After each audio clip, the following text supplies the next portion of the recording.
Howdy, folks. Welcome back or welcome aboard. You are listening to the Doc Owen Show, and we are really proud to have you. I got news for you. If you're a first-time visitor, you're in for a treat. This is a really good show. I mean, week after week after week, this is a good show. We deliver a lot of information. We try to include a tad bit of entertainment. There is absolutely no advertising whatsoever to break your concentration. This is a good, old-time, serious radio show. Thank you. Thank you. We are all over I am joined in the studio. We'll do that first. Joined in the Hilltop studio. We got a full crew tonight. By... I'm a surefire. And... Uncle Bachi. And we are ready to rock and roll. We are all over social media as Doc Owen Show, DOCOWENSHOW. You can go to our Facebook page and like us, which we would appreciate.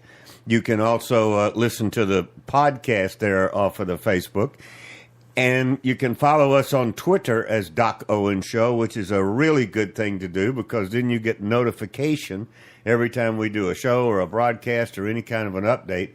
Always goes out on the Twitter channel. So we like all the followers there that we can get. We have a blog. That's BLOG. Stands for, and the name of it is Doc Owen Show, DOCOWENSHOW.com. It is primarily supported by Uncle the Bocce, who, as you will find out later, has all sorts of historical information out there, and from time to time we take a shot at current events.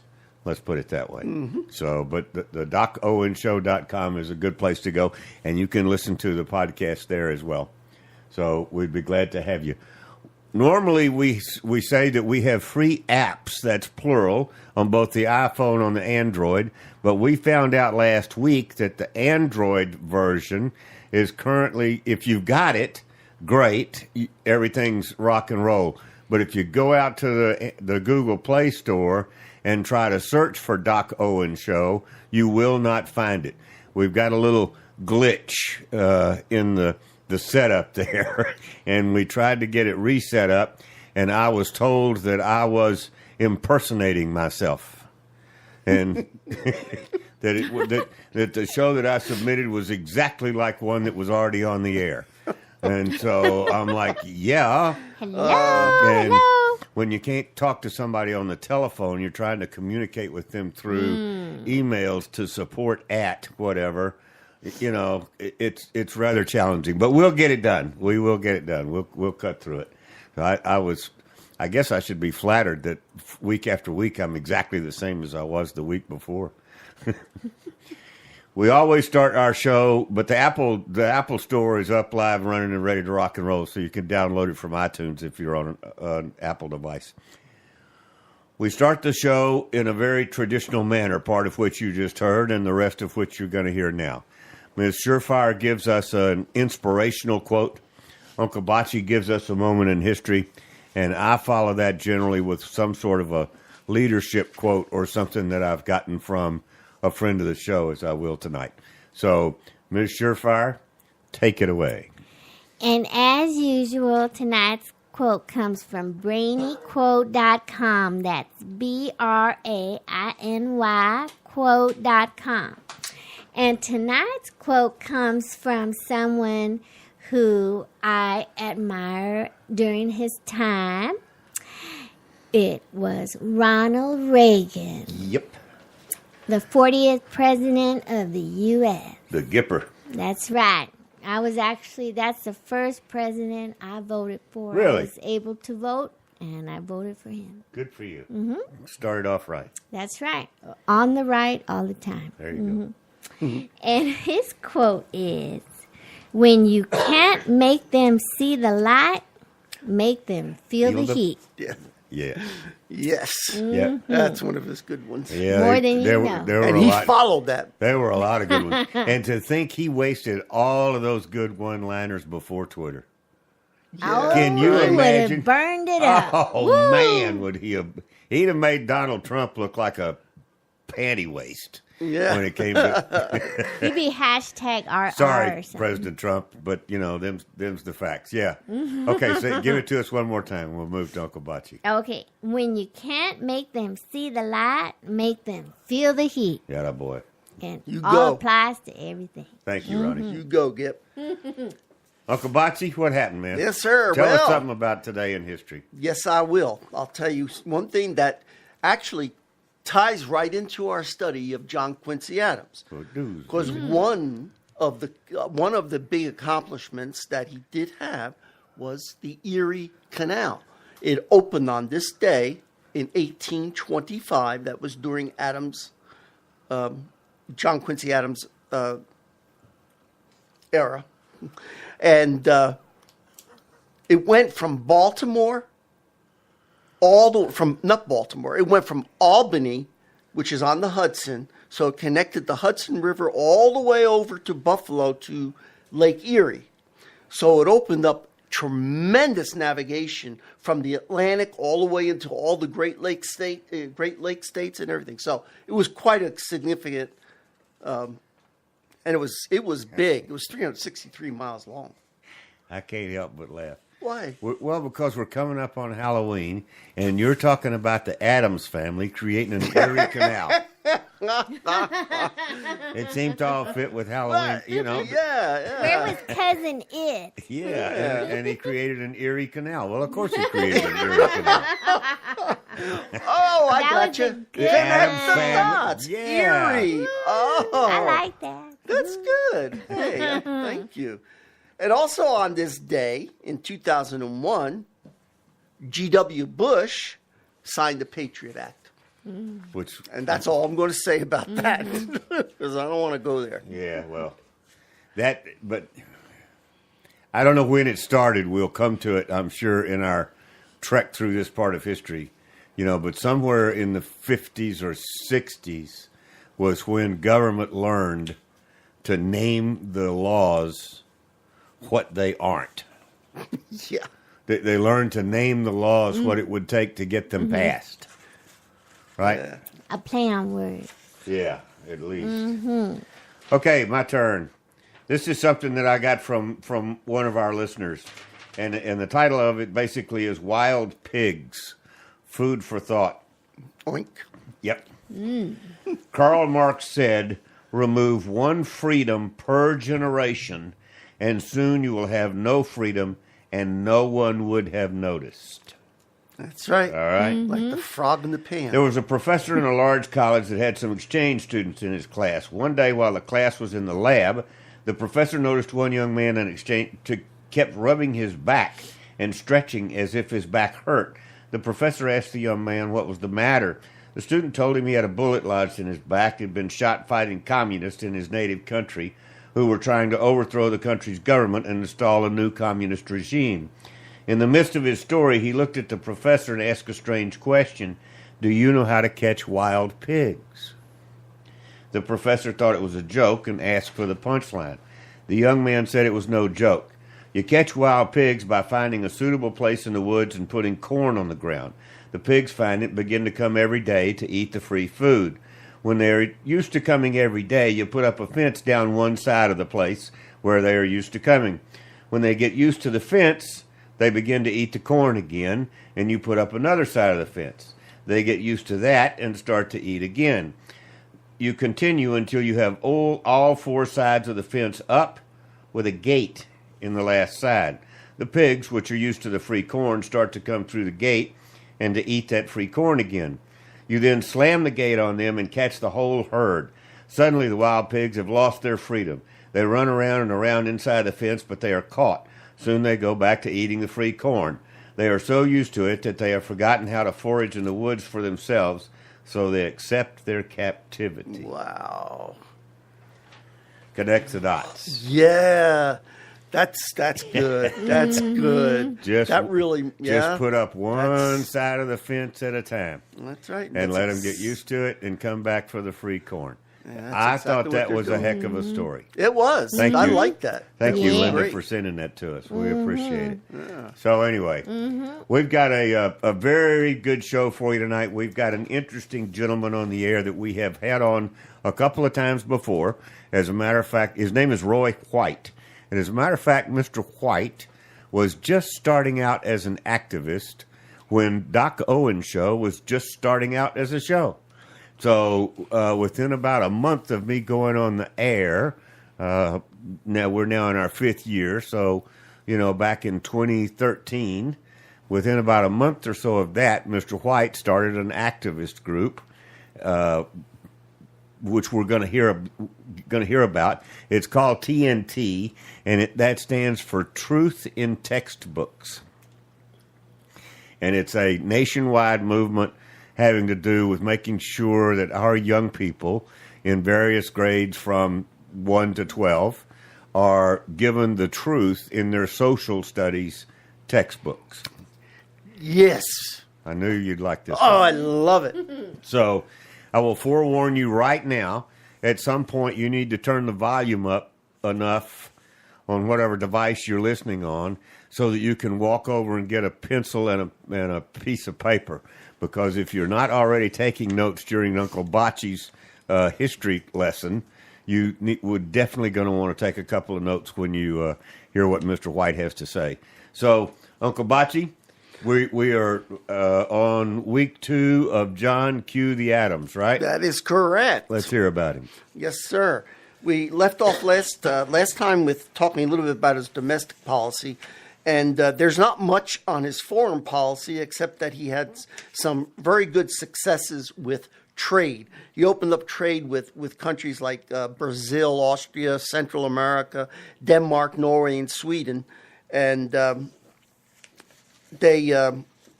he was able to get that done because he was such a great diplomat.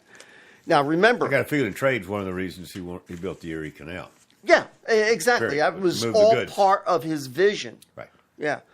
Okay. But he had rivals in Congress, and they were determined to deny him any mark of success. Ding. Yep. Bingo. Does that sound familiar? Yep. Okay. Good. If you told me ahead of time, we'd have gotten you a ding sound. Yeah, we could have. Some of his major accomplishments through his life is he was U.S. ambassador to several nations, and he especially Netherlands and Portugal and Prussia, Russia, and Great Britain. So he had quite an extensive diplomatic career. He was the leading American negotiator on the Treaty of Ghent, which ended the War of 1812. Right. Okay. Right. So yeah, he was very key in that. He is considered by many historians as one of the greatest secretaries of state that this country has ever had. What's very interesting about this, as we go through this, we're seeing that the first 6 presidents were not really that great as far as accomplishments during their presidency. Most of their fame comes from either before or after. We go back and we look the contributions that like Monroe made and that Madison and Jefferson were really in the building of the country. Yeah. Not so much while they were president. Well, okay. You see what I'm saying? I see what you're saying. I think what you're saying, what we're seeing in retrospect, is that as they were serving, they tried to set, or their job, they perceived their job to be to point the country in a particular strategic direction. Correct. To provide oversight and strategy and vision, or whatever term you want to put in there, but they weren't actually empowered to do it. Correct. They for whatever reason. For whatever reason. We're talking about before taxes, so they didn't really have the money to do it. Right. They couldn't spend our money, so they could only talk about strategy and try to implore the states or the citizens of the states to do it. Right? Mm-hmm. So then when they get out, that's a little different story. Then they go into tactical mode of actually raising the money and or creating the job, putting it together and actually making it happen. Exactly. But we're looking at this in 2020 vision over 200 years later. Oh, sure. Easy for us to say, right? Yeah. But that's what it looks like. Okay, yeah. He was also instrumental in negotiating the purchase of Florida from Spain. He had the treaty set up. And this is a big blockbuster. We all know, we heard about the Monroe Doctrine in our last studies. Sure. But guess what? It was John Quincy Adams who wrote the Monroe Doctrine. Right. He was Secretary of State at the time. He was Secretary of State. Right. Brilliant man. Could have been one of our best presidents, except that he had opposition. Right. Jackson's and all his people in the Congress, they hated him. Okay, so he had several infrastructure projects. He was not able to get them undertaken, but he still got some of it through back channels. Right. He helped resolve the nullification crisis. That was because of a tariff that he had set up, and the South said, no, this is not good for us. It's good for the North, but it's not. It's detrimental to us. Okay, so explain nullification crisis. What does that mean? Well, the South, the southern states, wanted to disregard this tariff, disregard the law, nullify it. Okay, right. And so he gave in. He changed it a little bit, and it diffused because they were talking about civil war. Oh no! Oh yeah, they were really serious about it. So now, well, it's go ahead. Okay, John Quincy Adams was a prominent opponent to slavery in everything that he did. He was very much against slavery. Did he own slaves? He did not. Okay. Remember, this man is from Massachusetts. No, I know, but still, no, he did not own slaves. I'm like most of your students. I don't remember from one week to the next. That's true. Okay. So he did a lot after he left the presidency. He didn't quit. He went right back. He was a young man. He went back to He went right back. He got elected to Congress as a representative. Spent 17 years in the House of Representatives, and accomplished a lot. One of the biggest things is that. But they had a gag rule, and he wanted to because they were not allowed to speak about slavery. The Congress said, no, we're not. But he did it anyway, and he fought, and he fought, he fought. Did he have a pension as president? Did they have a pension at that time? No, they just got paid $25,000 a year, and that's when it. The job was over, he was done. That's it. So he had to go back to work. Yeah. Yeah.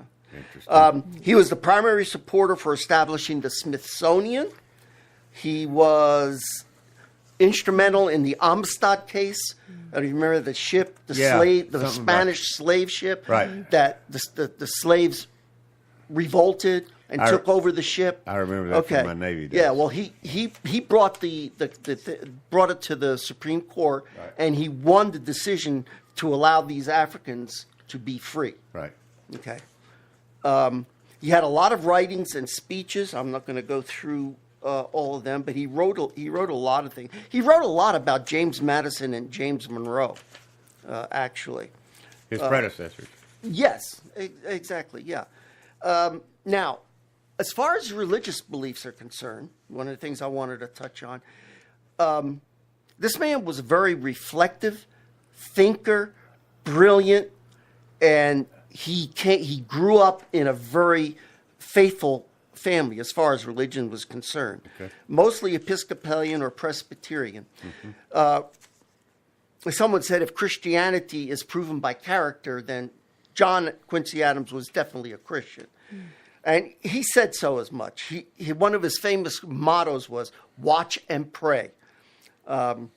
He spoke openly about God, but nevertheless, he was a championing principle and attacking the institutions of slavery. So he was not so much attached to the religiosity of Right. Christianity, but the principles that were there, as we've seen before. It's the same kind of thing. So when people refer to me as a character, they mean I'm a Christian. There you go. Okay. Yeah. Okay. He read every day from the Bible, at least 2 to 5 chapters of the Bible every day. He prayed daily. Christ was central to his theology. He dabbled in Unitarianism when it became popular, but on his own. That's all you do is dabble in Yeah. Unitarianism. Yeah, on his own. One toe at a time. He refuted the what did I say they are? I don't know. Turn the page. No, Unitarian? Yeah. He refuted. Yeah, he refuted the philosophy of the Unitarians and came to the conclusion, based on the Bible, that they were not. So even though he played around with it, he didn't really get to it. His diary is filled with rebuttals to that liberal Unitarianism.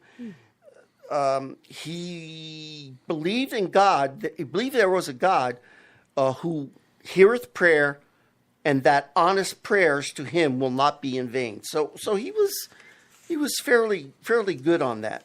As far as, again, on slavery, anti-slavery from day one. Okay. And he fought it. Now, as far as his character, this is interesting. He had a big ego. Very big ego. It's probably one of the reasons, and his brilliance is probably one of the reasons why the Congress didn't like But him. he was a little bitty guy, right? Yeah, he was what, 5'7"? Yeah. I think. Yeah. He had a terrible temper, and he got mad a lot. People with terrible tempers tend to get mad a lot. Yeah, he did not get along with anyone. He was intelligent, and he was a thinker. He was definitely a patriot.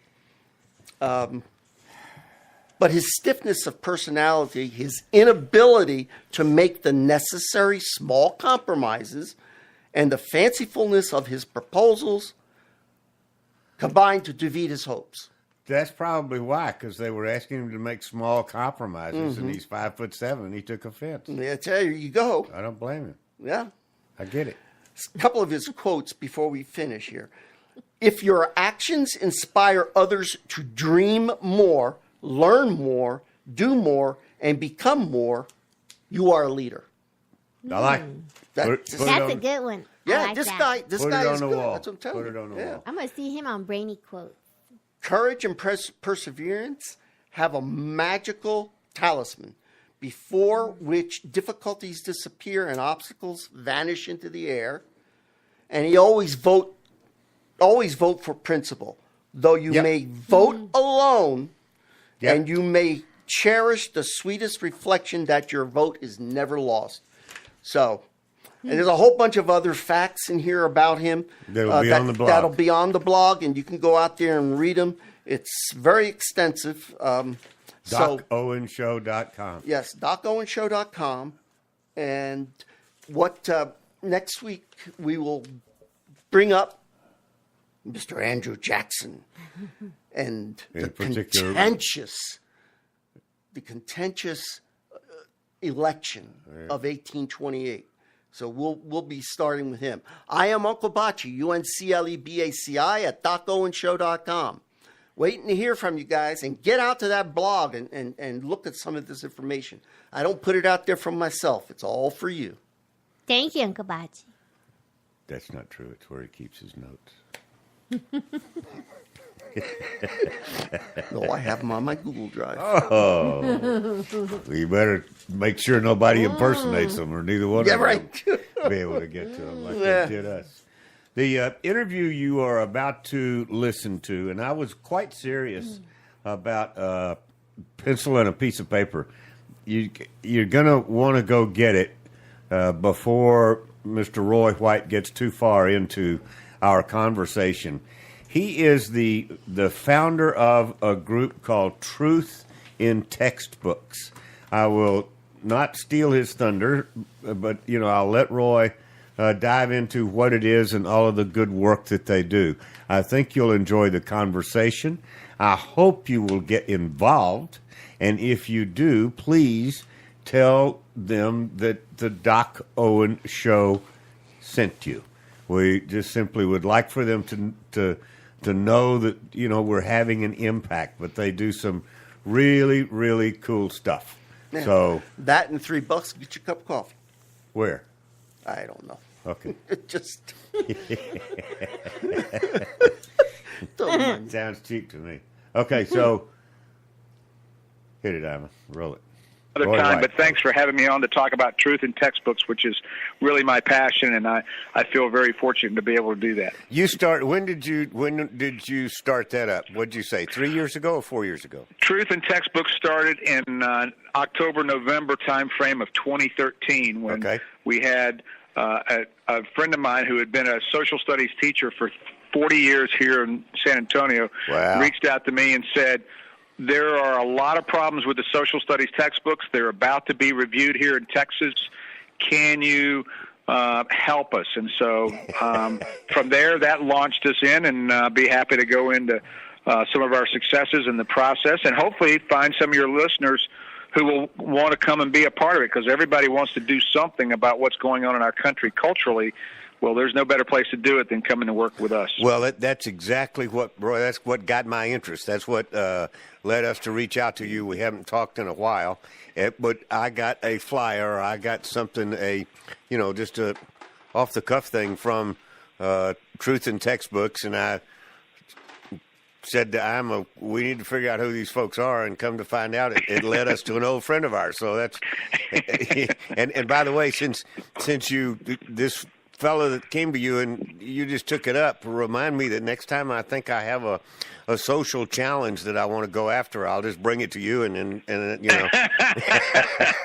Well, let me just say my plate is pretty full, and I like the current wife. I like the current wife I have, and if I pick up anything else, I'll have to go on Match.com and find another one. Something would have to give, right? Well, yeah, that's right. Knowing you, you'd be disappointed with that and start your own Match.com. So, well, good. So, let's explain to the audience how it works. Yeah. I had the opportunity to read the flyer and got real intrigued by it. Unfortunately, I don't have the time slices to be involved, but I would love to. So maybe we can recruit some folks to take my place.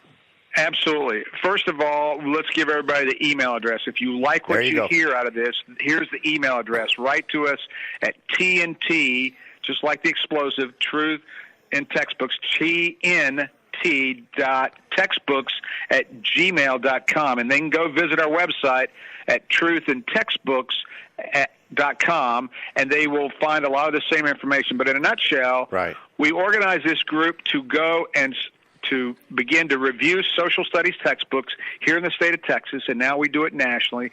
And you don't have to be an expert, but if you can pick out things like our form of government is not a democracy, but it's a constitutional republic. If you can pick out the fact that when they highlight that Gorbachev was the primary reason why the wall fell and never mentions Reagan, if you can identify the fact they never mention Buzz Aldrin and landing on the moon, if you can, those kinds of omissions of facts, as well as lots of other areas, we train people who are just average citizens, well-read citizens, through a process, and we will work them through that process and get them trained. And our goal in Texas, our goal was to review as many of the social studies textbooks as possible. And less than 50 people, Doc, less than 50 people reviewed 32 social studies textbooks, and we found over 1,500 errors in the books before they went to get published. Wow. And then we were able to correct or eliminate over 60% of those errors in the social studies textbook. So what that means is 5 million children in the state of Texas for the next 10 years will have more accurate textbooks because of not because of what I did, but because of what these volunteers who took the time to read the hours and hours of reading these textbooks and documenting it and following our process and our procedures. And we are now doing that around the country. And we continue in Texas right now. We're reviewing a Hispanic social studies textbook, and we will be submitting a report to the State Board of Education on the 8th and 9th of November with our findings on that textbooks. And we really are excited to be able to help our children and begin to correct this flow of fake history with accurate history. What a great calling! What a great calling! So back up just a minute. You're doing a Hispanic social studies textbook written in Spanish, written in English about it's in English. Hispanic history. Okay. Right. Okay. The State Board of Education passed. They put together a plan 18 months ago or 2 years ago to search out and put out a request because there was not a specific book on Hispanic history as it relates to here in America, Hispanic contributions and such. Right. So you can talk about whether we should have a Hispanic book or a French book, and there are a lot of those kind of debates. But the debate was over with, and now we have that book. Well, the book we're looking at was a book that was submitted by an individual and his company, and we've reviewed it, and we'll be posting the results on our website, and we'll be passing along to the State Board of Education. But that's the process, and we have subject matter experts who review what our citizens who we train look for, because they're not very, in the case of U.S. history, because we look at U.S. history, world geography, and U.S. government. So those books, your listeners, if they're interested in making sure the correct history is taught, then write to us at tnt.textbooks@gmail.com, and we'll get them signed up, because the next class is January 18th. People want to do something, sending emails or calling your congressman and doing, those are all wonderful things. But if you really want to do something from your home that's going to change, in the case of what we did in Texas, we gave 5 million kids more accurate information. I think that's just great. You mentioned talking to the Board of Education, and we talked to a couple of folks from up there in Texas, because this is a real, with our target audience being millennials, this education of young people is real high on our list of things to do. So you do public school? I mean, you do the textbook, but it may be distributed through public, private, homeschool. You don't know. It doesn't. That's not part of your. In the state of Texas, there is a formal review process. So for the public schools, we are looking at the K through 8 and the K through 12, and in the case of our review in Texas, we only had enough time and resources to look at the books for 5th through 12th grade. So we were happy to be able to do that. But in the case of California, we're out in California right now wrapping up a review that we've been involved since May. We're looking at actually K through 8 textbooks out in the state of California. And in North Carolina, where we reviewed 8 textbooks and found 603 errors, we looked at mostly high school books. And in Florida, we'll be looking at the full gambit from 8 to 12. So this is something that's taken off around the country, and we've trained nearly 200 volunteers from around the country to do this. And so we're excited, and we'll have 4 classes next year. Right. And we will be we're only doing social studies. A lot of people ask us, are you doing science and math? What is good about our process is it can be repeatable regardless of what the subject matter is. Right.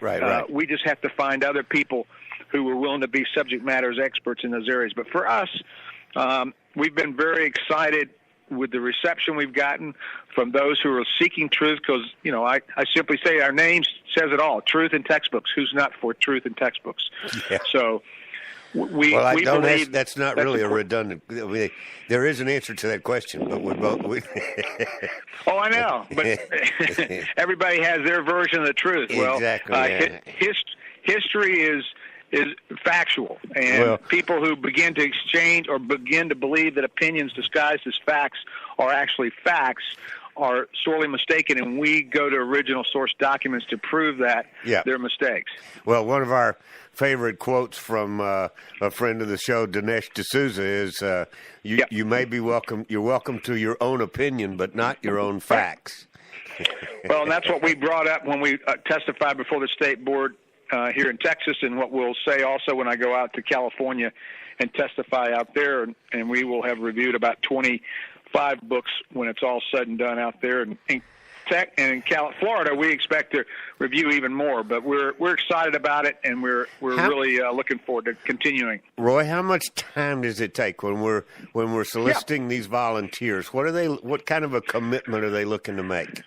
Great question. Let's drill down to the numbers. Yeah. Once you sign up, you write to us at tnt.textbooks@gmail.com. We will begin the class in January. It's 1 hour a week in which we have a conference call. Okay. Those conference calls are recorded, so if you miss it, we don't have them on the same day of the week, but that goes on for 2 months. So for about 8 to 9 evening sessions for 1 hour, 1 hour a week, you're going to be on a conference call or listen to that. And then we send you about 2 to 3 hours worth of other additional reading material that we've collected that we believe it's important to get people's eyes adjusted to the dark.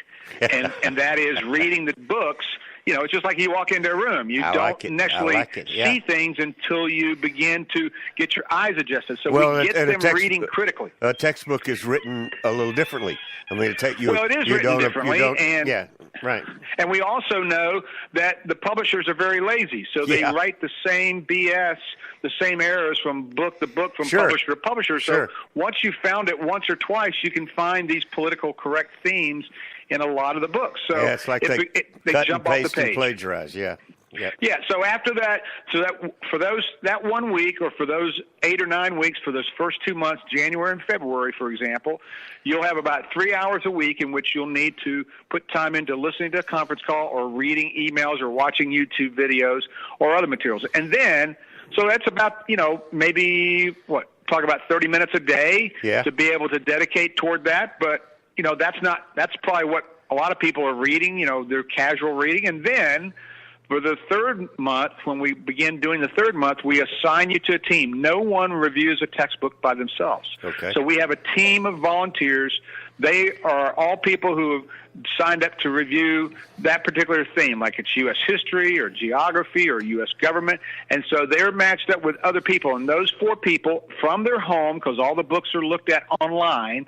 These are books that are accessible online. They're not going to the local library to pull out a book. Okay. So we give them a mock review. You can't ask someone to hit a 90-mile-an-hour fastball if you haven't put them in the batting cage before. So we put them in a mock review scenario where they, for the next 3 weeks, apply the procedures and the training we've given them in the previous 2 months. And then, because of the power of the internet, through a project management tool we call Basecamp, we're able to monitor what they're saying and what they're writing down on their reviews. We have a template we use.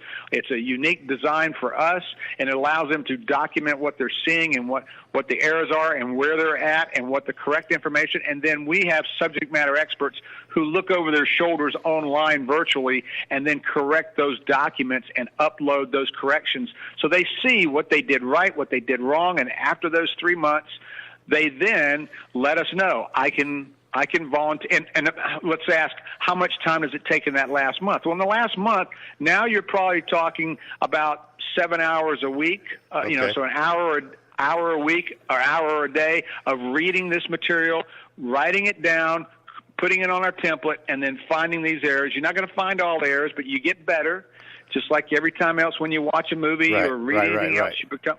So we end up giving them that, and after those 3 months, we then ask them, give us 6 weeks during the year where you can tell us that you're available to review a textbook. Not 24/7, but we understand that you're going to have life and whatever. But it takes us about 3 weeks to review a textbook adequately. So we put 4 people together, and for 3 weeks, we would have them review a textbook, say, in Georgia because I get phone calls and emails all the time from parents and other people saying, please help us. We need to review these textbooks. We understand you're the Angie's List rating system, which is kind of what we want to become. And so, because we put a rating, we put a good, acceptable, poor, or unacceptable rating, because the publishers won't change the textbooks just because we scream about it. They'll change the textbooks when they stop selling them. When they get pressure. That's right. And we're giving the local organizations the bullets that they need, the ammunition to say on this page, on this paragraph. The school board or the state board or whoever it is. That's right. Local parents. Right. And saying, hey, here's the bad information, and you as a local school board, you're about to vote on this book. Why would you vote for a book that is rated unacceptable or poor? It's no different than if a drug was being sold in Texas and we outlawed it in the state of North Carolina. They purchased a book called Worldview, a publisher called Worldview, that Texas said that's an unacceptable book. There are too many errors in it. And so when we told the lieutenant governor's staff, it says, you purchased a book that in Texas we thought was so bad we voted it off the island. We told the publisher to go home. Right. So that's what we want. They rely on nobody talking to anybody, and that's what we're connecting those dots and passing those dots and the threads to people to get them involved in their local community, to say, you don't have to review the book, but here's a review that you can use to make sure you get the right book, the best book. I am impressed. I recall now that you're talking that you had mentioned this to me once before, back when we were talking about your other deal, the Islamic, etc. Yeah. And I remember you telling me about this, and my apologies, it just didn't it just didn't sink in. As you said early on, I was flying blind. I mean, I could hear what you were saying, but it just wasn't computing. And now that I hear you telling me all this again, I've heard this before, and I feel badly that I didn't bring it up with you sooner. And we're talking now. That's the important thing, and people can still get engaged because this is a lot. You've done a lot of work. I mean, you and your volunteers. I mean, not individually. Exactly. They've done the heavy lifting, Doc. There's no doubt. I can't do this. I can't review books. So right. Well, but I mean, pulling together this whole process. I mean, that's what, to me, it's like, wow. Well, we're starting to develop coalitions with groups from around the country. I've reached out. Proclaiming Justice for the Nations is a conservative group that's reached out to us and say, and we've also reached out to Christian Action Network. And they're recruiting for us. Several other educational sites. You got a pencil and paper handy? There's a group. There's a group out there called the College Fix, and I know that's outside of your realm, but it's thecollegefix.com, and I will email you the contact information. Sure. We have had she's out in California. We've had her on the show at least once, and it's a great connection for you. It's somebody that you need to talk to. I look forward to speaking to her. Thecollegefix.com. They're a bunch of journalists, but they think the way that we do, and they are into truth. I guarantee you, they're into truth in textbooks. So I'll look forward. I'll mention your name, Doc. But again, your listeners, this is a great way for them to actually do something. Oh yeah. And we don't ever expose our reviewers. And they don't have to go anywhere. I mean, they can. They can sit on the same couch that they sit on to whine about things, and they can sit on that same couch and do something positive. Well, I can't tell you how many retired teachers that I've had come up to me after I spoke and said, I wish you had been around, but now that you're here, we're going to get involved, because this is a way that we can do something from our home and do it effectively. And they're never exposed to the media. The only people who get challenged are myself and Dr. Sandra Alfonsi, who's been doing this for 20, 25, 30 years. And I will tell you, Ken Mercer, who's here and our representative in the school board, he will tell you, and several others, Barbara Cargill, former president, they will tell you that we were the game changer and not that, again, our reviewers, the report, we had a 469-page report that we submitted, which was larger than anybody else, and never had been done before, and the progressives were always there to kind of tell their version of the story. So we were effective, and we're continuing to be effective, but we need more volunteers, and we definitely would love to have some of your listeners. And if they want to get in touch with me personally, they can call me on my cell phone. If you don't mind, I'll share that with you. Go ahead. That's up to you. Yeah, 214-924-9033. They can text me or call me, or tnt.textbooks@gmail.com. But our next class will start in January of 2018. We'll have 4 classes next year. So if you're tied up in January, February, March, don't just write to us. We'll put you in, we'll get you signed up for the class. You're going to have April timeframe. You're going to have so many people calling. They better go ahead and call now and get on the waiting list. Well, we take about 60 or 70 at a class at a time. Good. And we do it, again, online. They can do it from their home. That's and as long as they got an internet, if they can work an email, if they can upload a document, if they can download a document, if they can upload a picture, download a picture, then they've got enough computer skills for us to work with. But and a passion for truth if they're interested in that. I love it. This is Mr. Roy White, truthintextbooks.com, tnt.textbooks@gmail.com. How'd I do? Did I remember? The website is truthintextbooks.com or Truth in Texas Textbooks. Either one of those will direct them to the appropriate site. But yeah, we need your help in Texas. After we get this cleaned up, then we'll let it go. Then we'll give you some volunteers nationwide. We're gonna suck them all into Texas to show them how it's done. Well, fortunately, Texas is we've had that review. We're continuing helping them, but we're working around the country, and because they're all of our children. Absolutely. And Texas leading the way. We had people from other states helped us here in Texas, so it's our turn to kind of to pay it forward and help it. I totally agree. That was tongue in cheek. Oh, I know, but it's good. It's good. And they're going to meet some of the most interesting and exciting people and know that they're making a difference. And that's not a bad thing to have on your tombstone, that you help 5 million kids. And when you think about how many states purchase the books out of Texas, I've been told it's closer to about 20 to 30 million kids that will have more accurate textbooks. Of course, the publishers hate us, but get in line, take a number. Well, we were talking about that earlier. That's another conversation we'll have.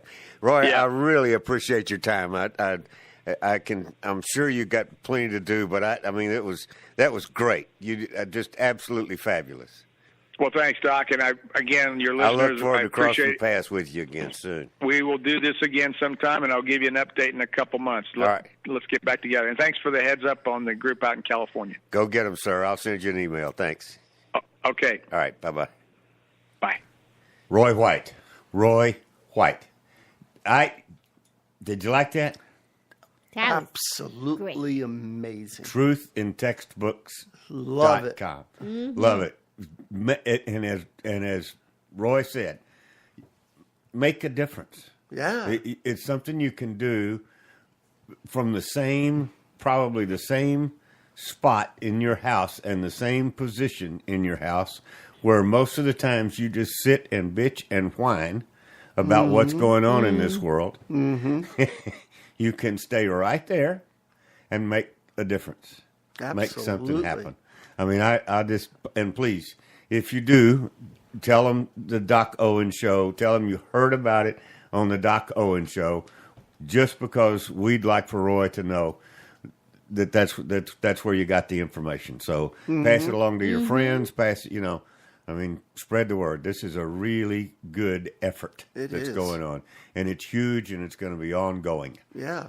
There's a lot of cleanup that needs to be done, as Roy gave you the numbers. The title to tonight's show was Too Much, Too Fast. And then I followed that with a hooyah, because the information and the things that are going on is just absolutely too much and too fast to deal with. We have a once-a-week radio show. We are not in a position to do it more often than that. It's just too emotionally stressful for us. if for no other reason. But all of the things, I don't even know where to begin to talk about all of the things that have gone on since we were together a week ago. Just a week ago. Yes. All of the major we had local stuff going on. We had state. In the state of Texas, the Speaker of the House of Representatives unexpectedly resigned. Yes, he just said that's a big win. He said, "I'm not going to run for re-election," and we've had a senator or a couple of senators say that they're not going to run for re-election. Mm-hmm. A lot of people are putting this off to Bannon. The former strategist from Trump's campaign, who said he thought he could be more effective on the outside and was going to make a concerted effort to get rid of a bunch of rhinos and a bunch of dead weight. There you go. And it's happening. I mean, they know we're coming, so they're getting out of the frying pan before. Seriously. But before you cry about it and worry about these poor people, understand that when you get elected to federal office, when you get elected to the House of Representatives or the Senate, and you serve 24 hours, you now have your salary for the rest of your life. That's right. You don't have to. All you got to do is get elected and go up there and show up, check in, done, I quit. There you go. You've just made $175,000 plus a year. Mm-hmm. Yeah, plus so expense. I don't feel too badly for them resigning. I mean, if they really wanted to make a statement, they would say, "I resign, and you can keep my pension." Now I'd be impressed that you were doing it for the right reason. You're not doing it. You know what I'm saying? Absolutely. It's an ethical sort of thing. So, and that's at a national level. And Uncle Bocce was talking before the show about all of these wonderful things or great things that are now coming out, et cetera, et cetera. And the only thing that I kind of took exception to what Bocce was saying, because he seems to be under the impression, and I can't get it through to him, so maybe somebody in the audience can. He seems to be under the impression that it's because Trump is doing it. Now, we all know how government works. It takes a long time. When you're in government, it takes a long time. It moves slowly. So you put things in action, and then years later, they come up. So all this good activity is absolutely a result of things that Obama put into action right before he left. I mean, I'm just confident of it. My understanding of the federal government is so solid that I know that these are things. I mean, Trump's getting credit for it. Yeah, that's right. But I really think it was Obama that did it. You don't think so? Well, it depends on what you're saying, what you mean by did it. Obama put all of these bad things into practice. He did? Yeah, and now Trump is seeing that, and Trump is he's almost like predicted it. See what I mean, folks? See what I mean? I just explained it to him, and he absolutely refused. I'm sorry. Trump is doing the right thing, and they don't want to give him credit for it. Yeah, that's true. So who's our Andrew Jackson this time around? Who is our Andrew Jackson? Yeah. Who's our Andrew Jackson? Trump's John Quincy Adams. Who's Andrew Jackson? Well, Trump himself identifies with Andrew Jackson. Okay. Okay, and we'll find out some of those things next week. I know that. I mean, that came up during the campaign. Yeah. And it was not very highly regarded or thought of. But was it... Because he was pushing back on the administration at the time. Right? So, push back. Well, next week, what do we got? Is next week still before Halloween? Right? No. And by the way, it's after Halloween, which is why we were very clever. I mean, and it was extremely difficult to do. Throughout the Roy White interview, you may have noticed from time to time the Halloween door creaking in the background of Roy's conversation. Talking about the Erie Canal, right? And That's the Erie special Canal. effect. So we sort of had our Thanksgiving show without you knowing that we were having our Halloween show without you knowing we were having a Halloween show. There you go. So I'll just remind you that we talked about the Erie Canal. We had squeaky doors in the back of our interview. What else did we do? It's kind of like, where's Waldo? Okay. She wins again. I don't know what Where's Waldo?